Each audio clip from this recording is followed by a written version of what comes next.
and welcome to Not Now in Theaters. Whether it's an underrated B-movie, a cult classic, or an underseen foreign film, this podcast is a highlight reel of movies past you might want to know more about and why. My name is Will Turntail, and I'm a writer and film fan from California. For this episode, we're kicking back and jumping into the fun B-movie circuit with 1990, The Bronx Warriors. It's a quirky dystopian Italian science fiction action film that borrows heavily from John Carpenter's Escape from New York. A quick statement before we begin. Making films is hard, and you have to respect that. This is a fan's blog, so any criticisms are meant to be constructive. Alright, with that taken care of, let's go to the show. 1990 The Bronx Warriors 1982 review. Enzo Castellari's cult ripoff with Hell's Angels, odd costumes, and weird walks. If you rip off 3 cult classics, can you make your own? According to some, yes. With 1990 The Bronx Warriors, director Enzo G. Castellari makes a ratatouille from fan favorites The Warriors, Escape from New York, and Mad Max 2, aka The Road Warrior. But Mr. Castellari has tossed this low-budget picture's cult staples with his production's ingredients.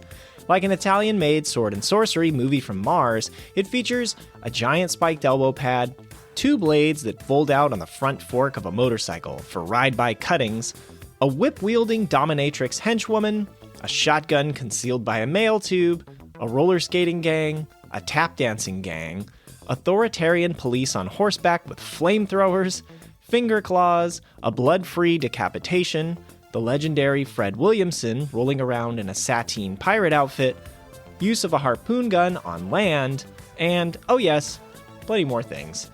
It's the type of movie in which a transmitter to the police is called a gizmo, and gizmo is not a generic term.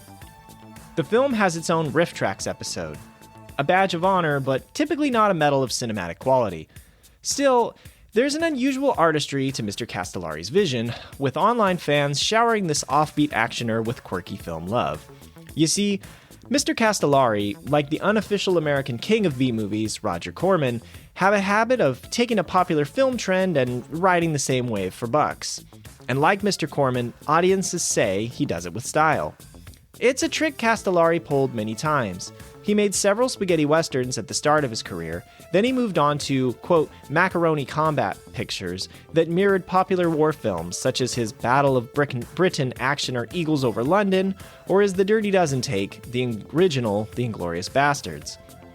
The Bronx Warriors was considered a surprise hit, and it spawned its own sort of trilogy of movies, a direct sequel, Escape from the Bronx, and The New Barbarians.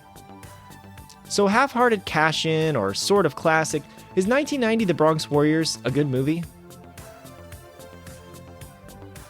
The plot of 1990 The Bronx Warriors.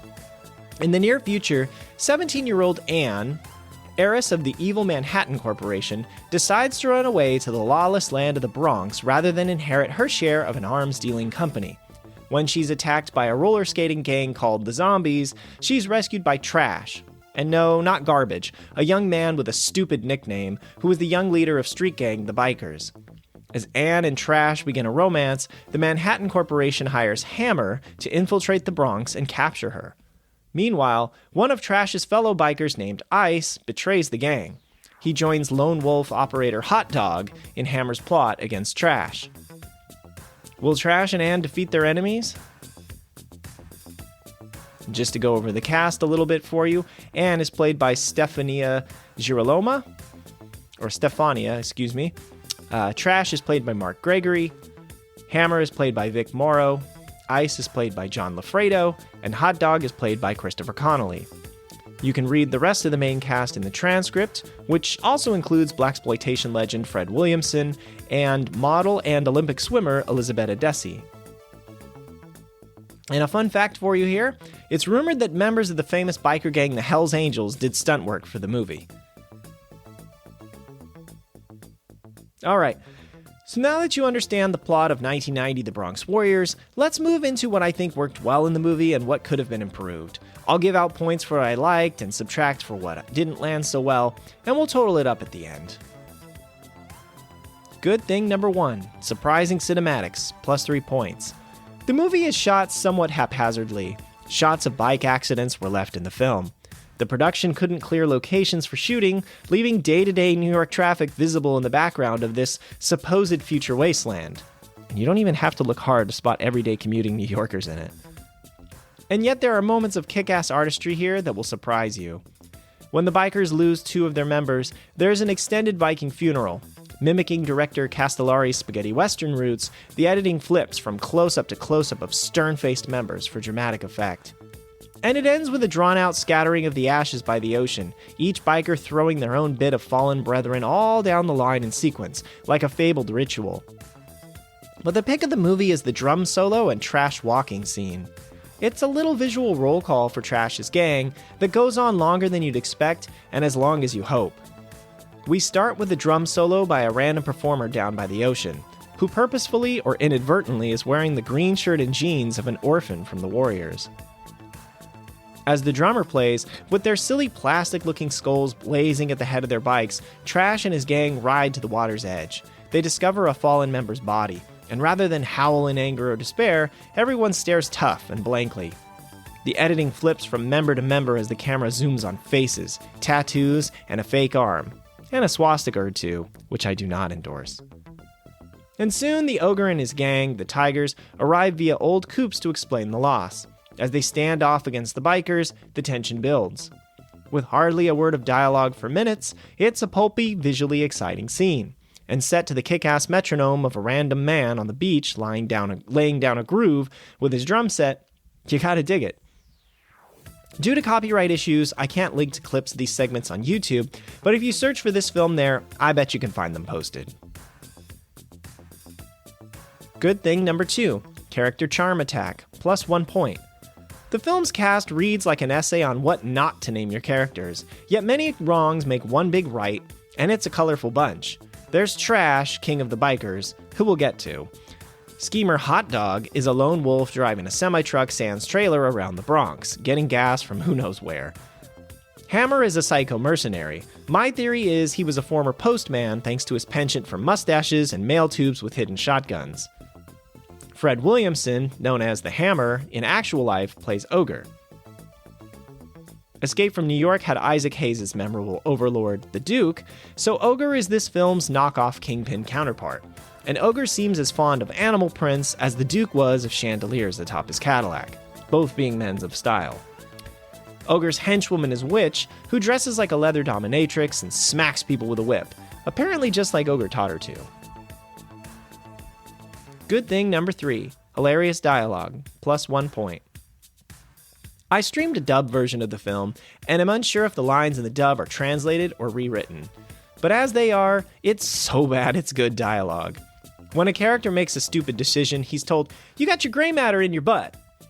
Trash reprimands Ice with, "You fuck! Look, it could be a pile of shit from somebody's asshole."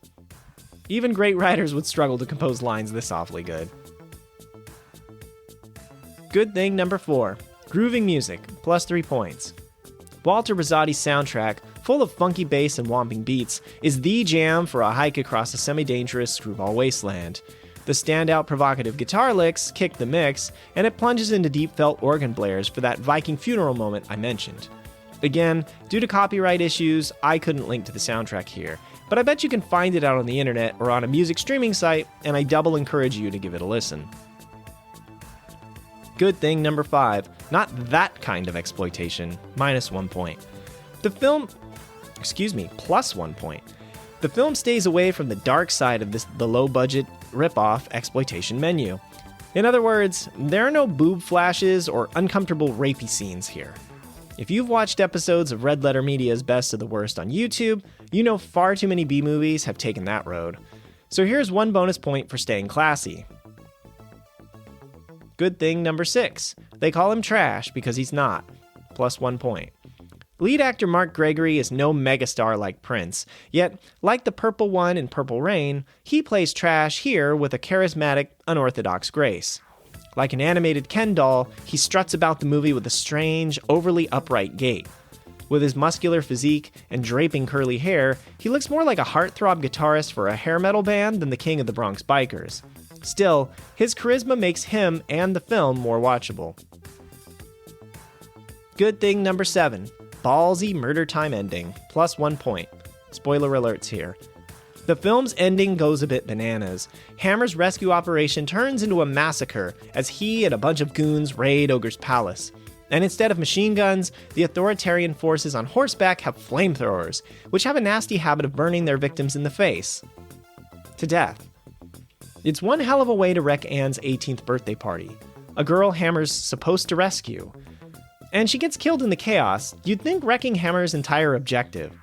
Yet Hammer laughs like a dictator over the chaos he's unleashed, declaring nobody will survive.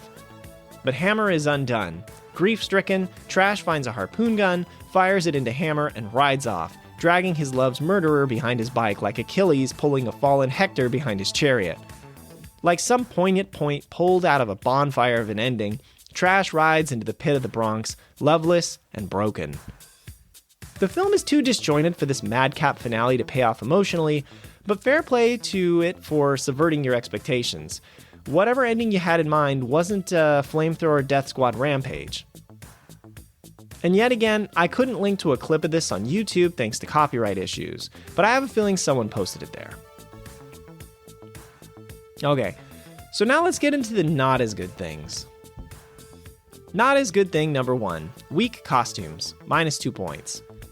One trick a low-budget film can pull to elevate itself is nailing costume design. You can fight limited funds with quirks audiences will enjoy, opening the door to a potential advantage over films too sophisticated for trashy DIY chic. But park your optimism. Unfortunately, that creative trick is bungled here. The Zombies, a roller skating gang, are like an 80s cover band for an artist you can't recall. Ogre's gang, the Tigers, rides around in old-school coupes for no reason. His second-in-command dresses like a face-painted day vampire, mumbling even in the dub. The Zombies' leader, Gollum, looks like a rejected design for a Mortal Kombat ninja.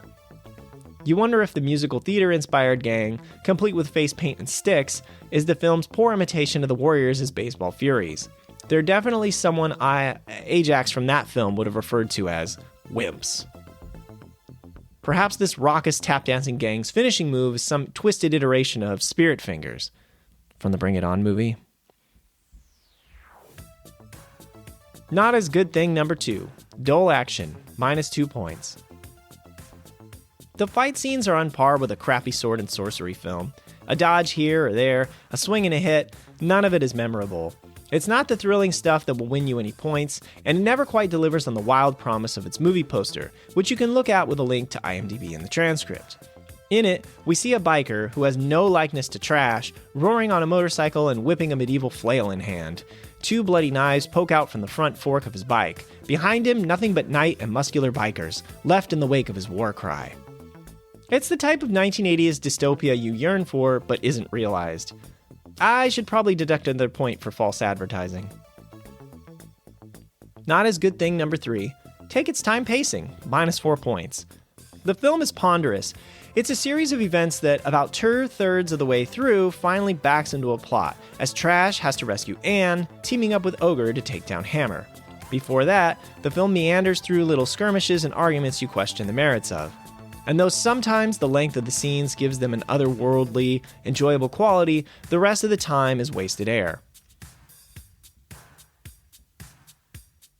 Alright, so adding it all up, 1990 The Bronx Warriors racks up a not-so-mighty 3 arbitrary points. On my scale of let's not watch, should I watch, or go watch this movie, despite the low score here, I'm going to award it my should I watch rating.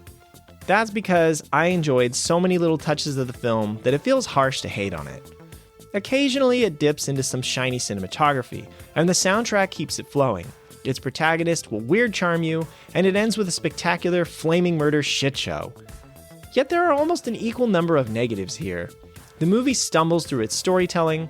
With a sluggish pace, weak action scenes, and lame costumes, you can't call this low-budget movie magic. So if you can part with the time to enjoy the film's little gifts, they're pretty sparkly. Otherwise, stick with the film's cult source material: The Warriors, Escape from New York, and Mad Max 2. Thank you so much for listening to my thoughts on 1990 The Bronx Warriors, directed by Enzo G. Castellari. You can watch the trailer with a YouTube link in the transcript on Grindhouse Movie Trailers. If you like this episode, please leave us a review on your favorite podcast platform. Reviews really go a long way for channels like ours. If you've got a comment or a question, you can search for Not Now in Theaters on our Blue Sky page. And for more articles and podcasts, you can head over to willturntail.com. This podcast episode is a production copyright of Overegged Media, LLC, located in Sacramento, California. Reference photos linked in the transcript are copyrighted by the Internet Movie Database. This review's factual information was gathered through online sources like Wikipedia, IMDb, or interviews. Misrepresentations and errors are possible, but unintentional. Introduction music, Neon Laser Horizon by Kevin MacLeod of Incompetech.com, licensed under Creative Commons by Attribution 4.0 license.